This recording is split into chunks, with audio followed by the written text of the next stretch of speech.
I'm so nervous. I've rekindled my love for reading, and I will forever say it is one of the most transformative and healing experiences ever. As a matter of fact, I've been saying this throughout my entire 2025. Now, I want to share that with you. I want to share my highs, my lows, and all the in betweens as it relates to me falling back in love with reading. But before I do any of that, to all the beautiful people that are watching, to all the beautiful people that are listening, welcome to Paper and soul, paper and soul. Every story makes us whole. Paper and soul. At the time that I'm recording this, I'm 24 years old.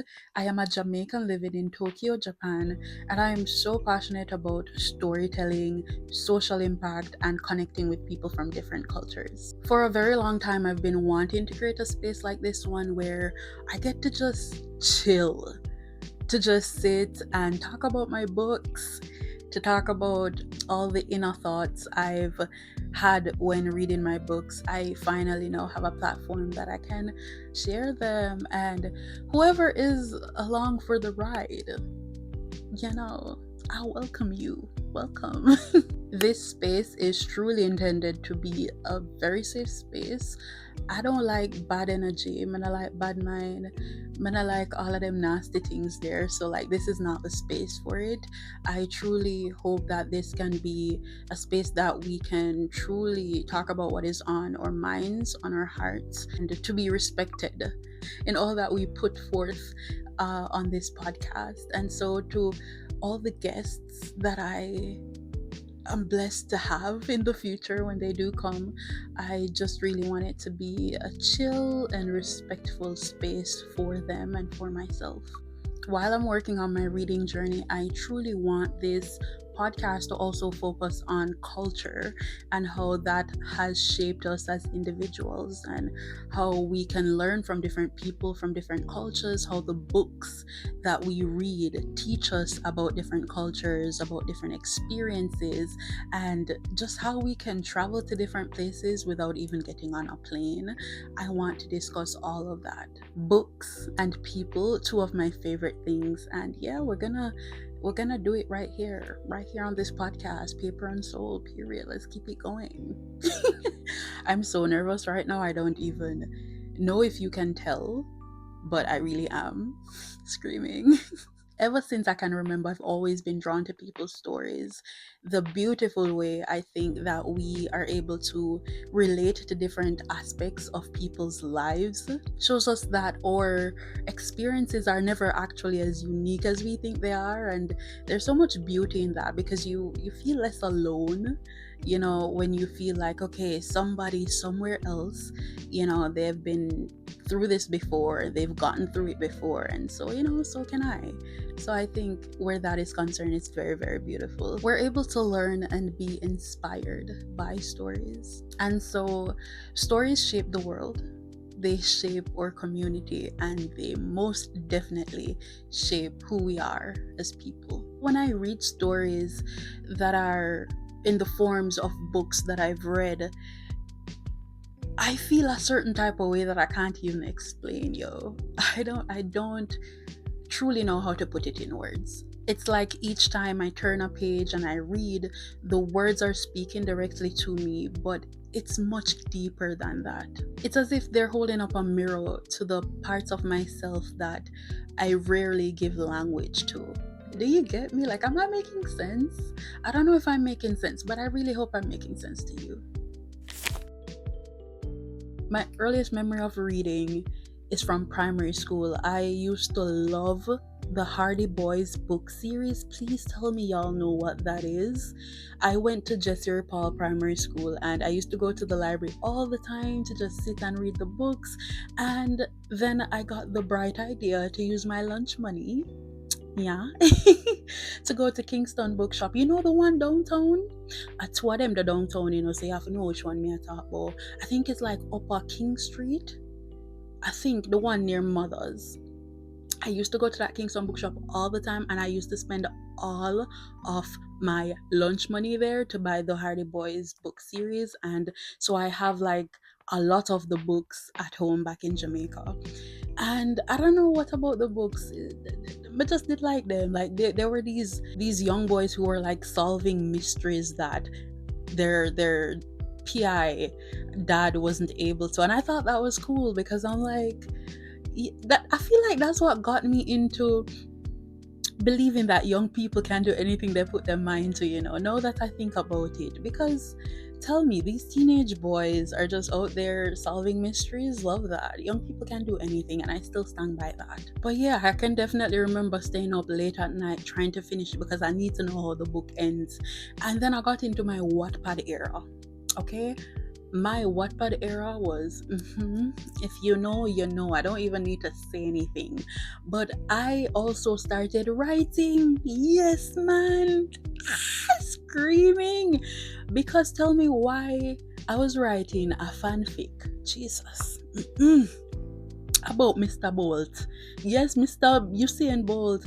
I remember I titled it Belonging to Bolt. But yeah, but I know. Look, don't even ask me about that. We're not going there. I don't even know if it's still published on Wattpad. I didn't finish writing it, but yeah. So from the reading to the writing, and if you know, you know. I think like a lot of people who liked reading when they were younger, I kind of just fell off. Life got a little bit too serious. A little bit too serious for my liking. But I went to university, and so the reading there got a bit harder. Once you matriculate, that's what happens. It got harder, and it was more academic reading, and I didn't like that as much. I enjoy obtaining knowledge, but it was just getting to me. And so as I went to university and I became an adult, I started to think about getting my life together. I needed to get my life together, and I was like, okay, it's time to start reading again. But then I went straight to the self-help books. Don't do that. I'm not bashing anyone that likes reading self-help books, but it's definitely just not my speed, or it wasn't my speed then, because I started to hate it. I started comparing myself to every single thing that was in these books. I tried to fix myself or fix my life using the checklists or the lessons from these books. And of course, now I realized that what I was doing was wrong, and that was just not the way to go about doing that when you were reading those books. But at the time, I didn't know any better, okay? And it was just not working out for me, and I started hating books. And so I would just be buying books, and putting them on my bookshelf at home, and that was it. I didn't read them. There's still a lot of books I have at home back in Jamaica that I have not touched them. But that's a whole conversation for another day. It wasn't until about a year ago, my very good friend Ruth-Ann, big up yourself, she said to me that, girl, get it together. You don't hate reading, you just don't like the books that you're reading. And she told me to give like a different genre a try reading fiction, try reading a novel. And I was like, you know what, girl, I'll listen to you. I don't think it's gonna work, but I'll listen to you. And I did. And the book that got me out of my reading slump was The God of Good Looks by Breanne McIvor. I think I got that name right. I want to make sure I'm getting the name correct, because I don't want to be butchering your name. Yes, Breanne McIvor. And it's actually she's actually a Caribbean author, which I found very surprising. And I'll get into that at another time as it relates to Caribbean stories and Caribbean books, because I am very guilty. I have not read a lot of those. The book in itself needs an entire episode by itself, because I do think it was a beautiful read. But that was the book that got me out of my reading slump. September 2024. It is now January 2026, and I've been consistently reading for over 1 year, and I feel so good. I feel so accomplished, and life is just beautiful. Life feels much better. I don't even You gotta know to know. And I just hope whoever is listening, if you want to get back into reading, that you will go on this journey with me and you can experience and feel how I'm feeling, honestly.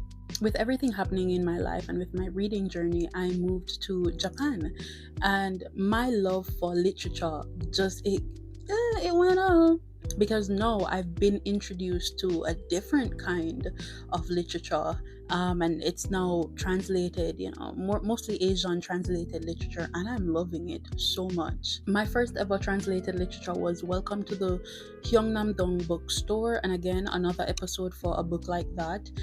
But that book to me was so beautiful because it put together so many things that I felt and thought about into words so perfectly. I'm like, girl, how did you do that? I like that. It touches the depths of my soul, is what I'm trying to say. And so we'll get into that at another time. With that said, for 2026, I do want to continue reading more translated literature, but I do want to take it back home and I do want to start reading more Caribbean stories. If y'all have any recommendations, do let me know. I really truly want to start getting into that. You're going to see me look off screen for the persons who are watching, because I'm trying to get the names of the authors properly. My current Japanese reads are Norwegian Wood by Haruki Murakami, The Third Love by Hiromi Kawakami, and The Lantern of Lost Memories by Sanaka Hiragi. Now, those books, I don't even know how to explain. They're all different in their in them own way, and to be honest, again, another episode for them there. I will do my best to try to finish these books as quickly as I can, though, so that I can share them with you. But I do want to take it slowly. I don't want to be finishing books just for the sake of content or just for the sake of finishing it. I do want to take my time and take everything that I can from the books, so please bear with me.